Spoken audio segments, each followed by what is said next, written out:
नमस्कार दोस्तों, अंधविश्वास दूर करने की दिशा में ये हमारा 7वां वीडियो है। इससे पहले भी जब मैंने 6 वीडियो बनाए हैं उसमें मैंने बात की है अंधविश्वास को दूर करने की।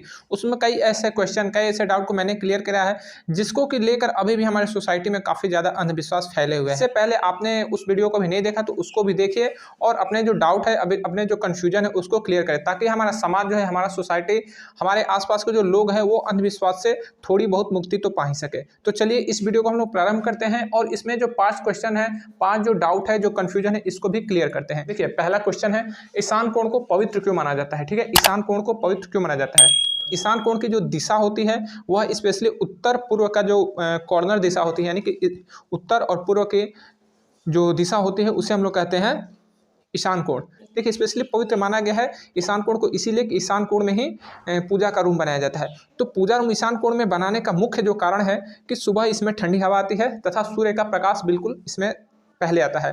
तो इस वजह से जो पूजा है वो पूजा कब की जाती है? तो पूजा जो घर की जो स्त्री होती है, जो महिला होती है, वो सुबह उठती है, नहा धोकर और तुरंत पूजा करने बैठती है। ठीक है, पूजा करने के बाद आगे का कार्य वो अपना प्रारंभ करते हैं। तो सुबह जब वो पूजा करने बैठते हैं तो उनके ऊपर जो है सूर्य का प्रकाश जो है ठीक से पड़े, सूर्य का प्रकाश ठीक से पड़े तो घर भी जो है प्रकाशमान हो जाता है और जो स्त्री होती है, जो महिला होती है, उसके ऊपर सूर्य का प्रकाश पड़ता है, उस पर विटामिन सी जो सूर्य के प्रकाश में होता है वो उसका बॉडी जो है एब्जॉर्व करता है। तो मेन रीज़न यही है। ठीक है, ये प्रकृति रीज़न भी है और साइंस का भी ये एक रीज़न है। लेकिन अगर जो व्यक्ति कहे कि ईशान कोण में आप तुलसी का पौधा रख देंगे तो आपके घर में जो है धन धान्य की पूर्ति हो जाएगी, ऐसा नहीं है। देखिए, तुलसी का पौधा रखने से घर में इसीलिए कहा जाता है धन धान्य की पूर्ति होगी कि जो पौधा होता है उसको भी चाहिए क्या? तो उसको प्रकाश चाहिए। ठीक है, प्रकाश चाहिए, उसको ताज़ी हवा चाहिए, जो कि ईशान कोण में सुबह सुबह बहुत ही अच्छा उसको प्रकाश भी मिलता है और ठंडी हवा भी मिलती है। तो तुलसी का जो पौधा है वो काफ़ी ज़्यादा ग्रो करता है। सेकंड नंबर क्वेश्चन है कि धरती से नर्क की दूरी कितनी है? ठीक है, धरती से नर्क की दूरी। तो देखिए, धरती से नर्क की दूरी जो है, स्पेशली इसको समझने से पहले हमें ये समझना पड़ेगा कि हमारे धरती से चंद्रमा की दूरी कितनी है। ठीक है, या फिर हमारी धरती से सूर्य की दूरी कितनी है, हमारी धरती से जो हमारे सौरमंडल में और जो हमारे ग्रह घूमते हैं उनकी दूरी कितनी है, स्टार जो है, जो तारे हैं, उनकी दूरी कितनी है, ये सब हमें मालूम है। ठीक है, ये सब हमें मालूम है, आपको भी पता होगा। लेकिन स्वर्ग और नर्क की दूरी कितनी है कोई नहीं बता पाता, कोई नहीं बता पाता है, क्योंकि देखिए स्वर्ग और नर्क कहीं पे है ही नहीं। जो लोग कहते हैं कि स्वर्ग नर्क में व्यक्ति का जो है आना जाना रहता है, अगर जैसा कर्म है वैसा स्वर्ग में जाएगा, नर्क में जाएगा। तो स्पेशली इसके पीछे जो रीज़न है कि जो व्यक्ति अच्छा काम करता है उसको स्वर्ग और जो व्यक्ति गलत काम करता है नर्क। तो ये डराने वाली बात है, ताकि लोगों को किसी तरह से अच्छे काम के लिए प्रेरित किया जा सके और गलत काम के लिए उन्हें जो है डराया जा सके, ताकि व्यक्ति अच्छा कार्य करे। तो स्वर्ग और नर्क कहीं नहीं है। अगर स्वर्ग नर्क होता कहीं भी तो हमारे वैज्ञानिक वहाँ पर भी पहुँच जाते, क्योंकि देखिए हमारा जो वैज्ञानिक है वो मंगल पे चले गए, हमारे वैज्ञानिक जो है सूर्य पे जाने की कोशिश करें, हमारे वैज्ञानिक जो है वो चंद्रमा पे चले गए हैं। तो अगर स्वर्ग नर्क कहीं होता तो वो लोग वहाँ पर पहुँच जाते। और अगर है भी, क्योंकि देखिए ये सब चीज़ें रामचरितमानस में भी लिखी गई है, तो रामचरितमानस में हर चीज़ें झूठी नहीं है, बहुत चीज़ें जो है काल्पनिक बताई गई, लेकिन सारी चीज़ें काल्पनिक नहीं है। स्वर्ग नर्क हो भी सकते हैं, लेकिन वर्तमान टाइम में जितना साइंस हमें बताया है, जितना हमें साइंस की जानकारी है, उसके हिसाब से अभी स्वर्ग नर्क नहीं है। नेक्स्ट है, राम नाम सत्य है। राम नाम सत्य है स्पेशली उस समय यूज किया जाता है जब कोई व्यक्ति की मृत्यु हो जाती है। जब किसी व्यक्ति की मृत्यु हो जाती है और उसकी अर्थी जब घर से बाहर निकलते हैं तो पीछे जो लोग जा रहे होते हैं, जो शव यात्रा में शामिल लोग होते हैं, वो स्पेशली कहते हैं राम नाम सत्य है। तो देखिए, राम नाम सत्य ही क्यों बोला जाता है, इसके जगह पर कोई और वाक्य बोला क्यों नहीं जाता है? तो देखिए, बोलने को तो कुछ भी इसके साथ बोला जा सकता है, लेकिन वही चीज़ें बोली जाती है जो चीज़ें लोगों को सही लगती है। तो देखिए, राम नाम सत्य है इसीलिए बोला जाता है कि जो हमारे हिंदू धर्म है, हिंदू धर्म में श्री रामचंद्र को काफ़ी ज़्यादा जो है अनुकरणीय माना गया है। उनके जो है आदर्श को हम लोग काफ़ी फॉलो करते हैं, लोग उनको अपना आदर्श पुरुष भी मानते हैं। तो इसलिए राम नाम कहीं यहाँ पे जपा जाता है, यानी कि राम नाम को ही जपा जाता है और राम नाम को ही सत्य माना जाता है। नेक्स्ट है, दाह संस्कार के बाद पैर क्यों धोया जाता है? देखिए, दाह संस्कार के बाद पैर इसलिए धोया जाता है कि पहले के समय में क्या था कि जब लोग जाते थे दाह संस्कार में तो नदी से आते आते उनके पैर जो है काफ़ी गंदा हो जाते थे। नदी से आते आते पैर गंदा हो जाते थे, धूल में मिट्टी में सब लोग जा रहे हैं आ रहे हैं तो पैर गंदा हो जाते थे। तो जब वो घर आते तो अपना पैर धो लेते थे।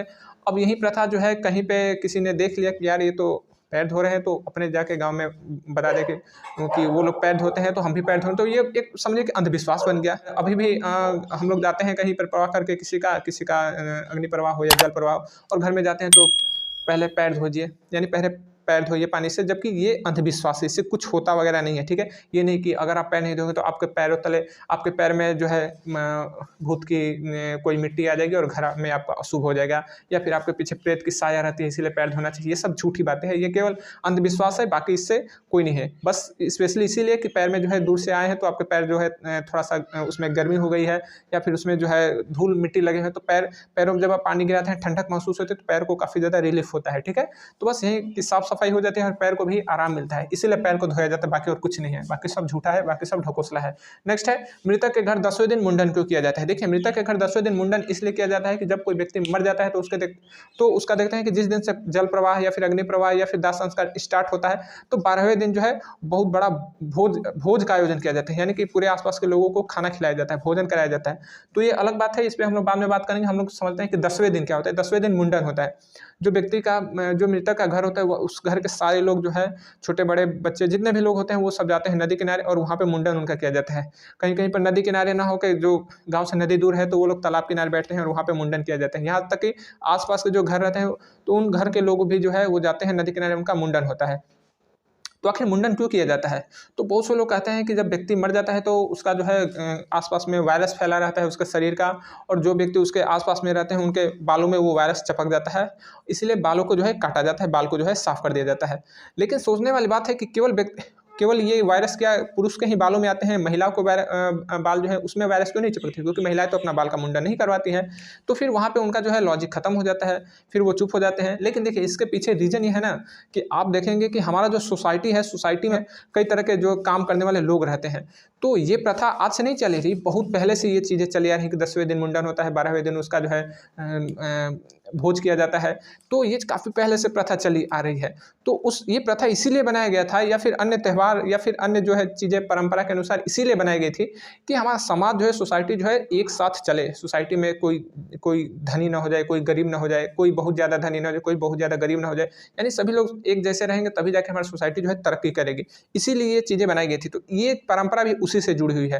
ठीक है, जब मृतक अगर मृत्यु हो जाती है तो तुरंत जो है लुहार को बुलाया जाता है, जो कि जो है अर्थी तैयार करता है, हरी बांस की जो है टेकटी बनाई जाती है। फिर उसके बाद नाव का नंबर रहता है कि नाव जो है सारे सामान लाता है उसका मृतक का, या फिर आसपास में जो है सभी घरों में जाके वो न्योता देता है कि भाई इनकी मृत्यु हो गई है, चलना है प्रवाह करने के लिए। इस तरह से नाव की व्यवस्था की जाती है।